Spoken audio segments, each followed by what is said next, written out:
Booking a meeting at work?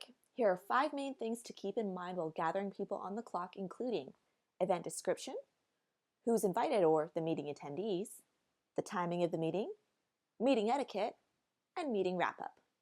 The big thing with a meeting invitation is that we want all the details included so that, theoretically, anyone can join and understand right away the purpose of the meeting, when it is happening, what they need to prepare for the meeting, or otherwise have context for the meeting.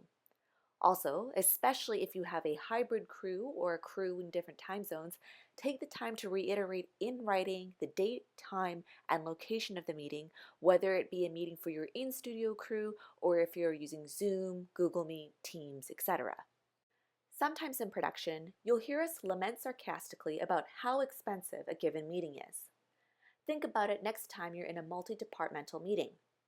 Even a 30-minute meeting with a few soups, your art director, a couple coordinators, and say your CG soup can be very expensive if you think about a half hour's worth of wages for everyone in the room. Therefore, be considerate about who needs to attend a meeting versus who can be optional, and perhaps it might be a bit of a mix where certain people can join halfway through or be dismissed at a certain point. When considering time needed for a meeting, remember that if you only need 10 or 45 minutes, book that exactly so that the time can be used elsewhere.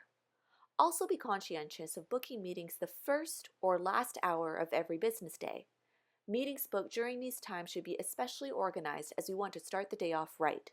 Conversely, end of day is often when people are focused on deliveries. Meeting etiquette includes being present and prepared to present your materials or question succinctly and clearly. Ahead of or at the start of the meeting, remember to establish who is taking notes and where.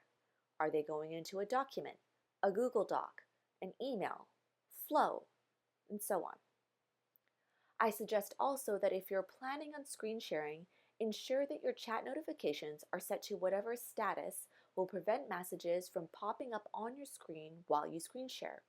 It's distracting, and especially if you're screen sharing with an outside party like the client, you don't want them to see your internal communications.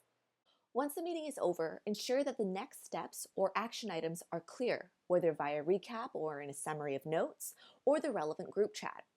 Distribute the recording or circulate notes in a timely manner after, especially if your meeting was a review with your artists.